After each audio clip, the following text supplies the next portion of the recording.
Chers amis, bonjour. J'espère que vous avez passé de bonnes fêtes de Pourim.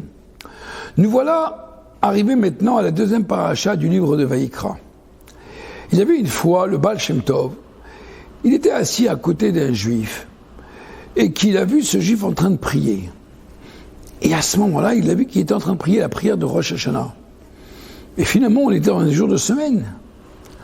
Alors le Baal Shem Tov, il n'a pas compris, il lui dit, moi je ne comprends pas, mais pourquoi tu fais la prière de Rosh Hashanah? On est en pleine semaine. Il lui dit, écoute Rabbi, le problème c'est que je ne sais pas quelle est la prière de la semaine, donc je fais tout le sidour. Alors le Baal Shem Tov, il a pris de la patience, comme toujours, la gentillesse. Il a pris des postils, et il a mis dans chaque page à quoi ça correspond, la prière de Shacharit, le matin, Mincha, Arvit, et toutes les fêtes. Le juif était tellement enthousiasmé, tellement chaud, tellement content. Il s'est levé, etc., etc. Finalement, tous ses postils se sont envolés, finalement. Et il a retrouvé le sidour qu'il avait auparavant. Tout a été perdu. Le Baal Shem Tov était déjà sur le chemin pour partir et il partait.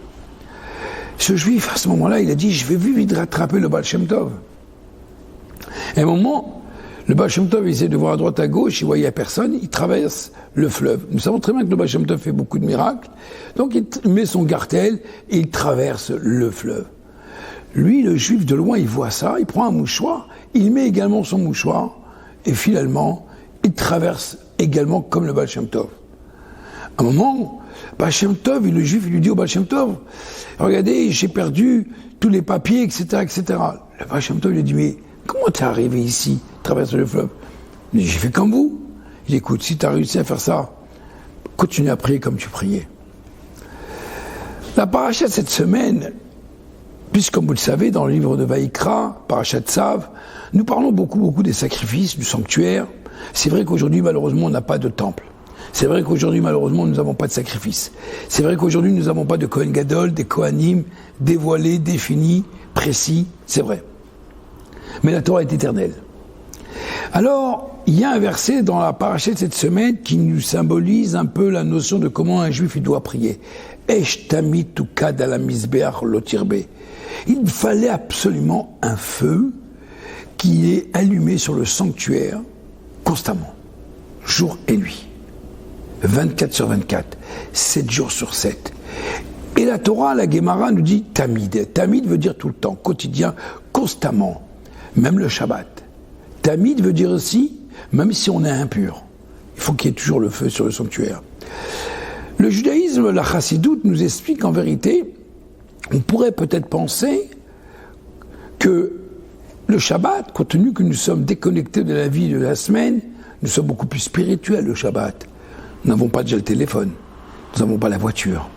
Nous sommes une cellule familiale, nous prions, nous étudions, nous sommes avec notre femme, nos enfants, et nous parlons des choses qui sont reliées avec le judaïsme. Nous ne sommes pas en train de traiter des affaires le Shabbat.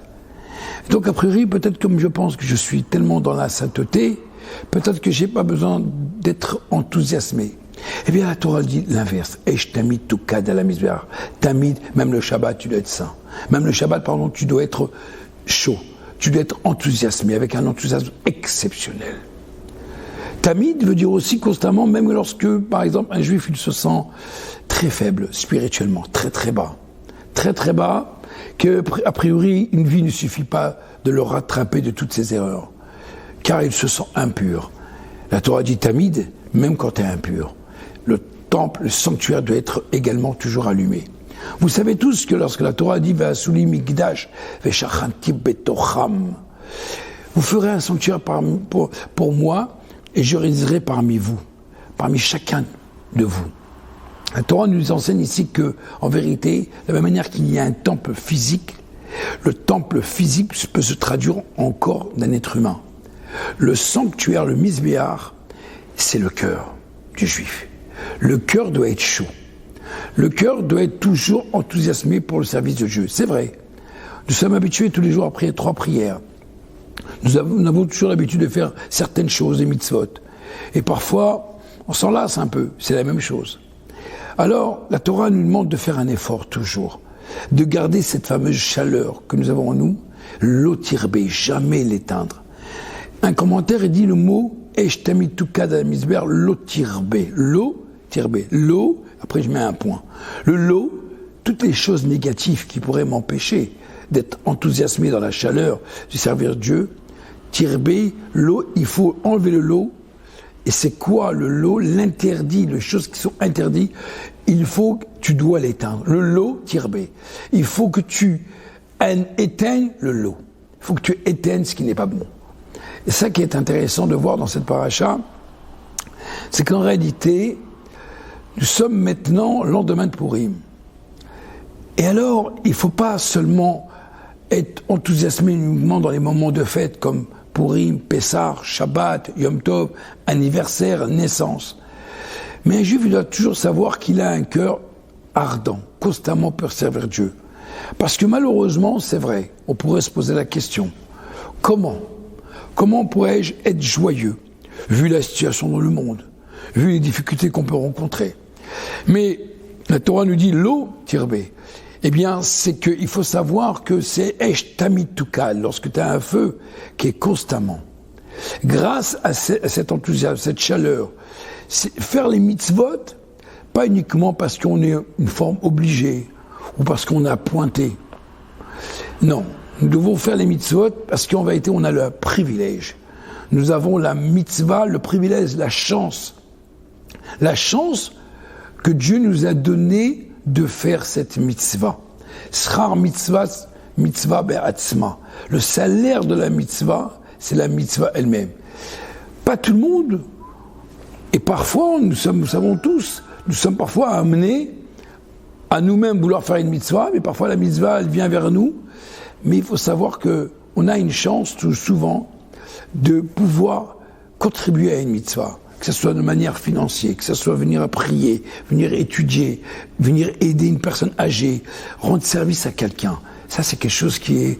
Pourquoi une personne plus qu'une autre, il a ce privilège? On pourrait être désespéré. C'est toujours les mêmes qui travaillent. Mais il y a aussi de l'autre côté, on pourrait se dire, tu as un mérite. Nous avons un mérite. Tu as eu le privilège d'être choisi pour faire cette mitzvah. Vous savez très bien que rendre service à quelqu'un, c'est une mitzvah qui restera gravée dans le marbre. Vous savez, parfois, lorsque on accompagne quelqu'un après 120 ans, on ne dira jamais ce monsieur avait des Porsche, ce monsieur avait des immeubles, même s'il pouvait en avoir, pourquoi pas, ou il avait beaucoup d'argent dans son compte. Jamais on n'entendra cela au moment lorsqu'on accompagne une personne à 120 ans. Mais par contre, on entend souvent, cet homme, il faisait des mitzvot. Cette femme, cet homme, cet être humain, il faisait des mitzvot en cachette même, sans que personne n'ait besoin de mettre des médailles. Et c'est ça, Esh Tamid Tukad al Mizbeach. Nous devons être constamment, comme on peut dire, avoir un feu, une chaleur, un enthousiasme. Chers amis, nous sommes maintenant à 29 jours de Pessah. Vous le savez, la loi juive nous demande de nous préparer 30 jours avant Pessah. Et dans ces cas-là, comment on prépare Pessah? Chacun, Dieu merci, a les possibilités, a les moyens de faire Pessah chez soi, autour de sa famille. Mais depuis plus de 30 ans, le Beth Ouesh 92 Sud organise un des premiers CDR communautaires. Des colis, des repas prêts pour des familles nécessiteuses. Tout ça a un coût. Donc je lance la campagne à partir d'aujourd'hui. Tous ceux qui veulent nous aider, nous soutenir, pour apporter directement aux familles la nourriture, les colis, les inviter le soir du CDR, les 2 soirs du CDR, ici présents à la Choule, comme chaque année. La porte est ouverte, et ça c'est très important. Il n'y a pas plus grande mitzvah de réjouir une personne le soir du CDR de Pessah, car jamais personne doit être exclu. C'est ça la raison pour laquelle de mon appel, après notre cours, qui est Esh Tamid Tukad al Mizbeach. Il y aura toujours un feu ardent sur le sanctuaire. Il y aura toujours une place pour un autre juif à notre table. Merci beaucoup. Shabbat Shalom.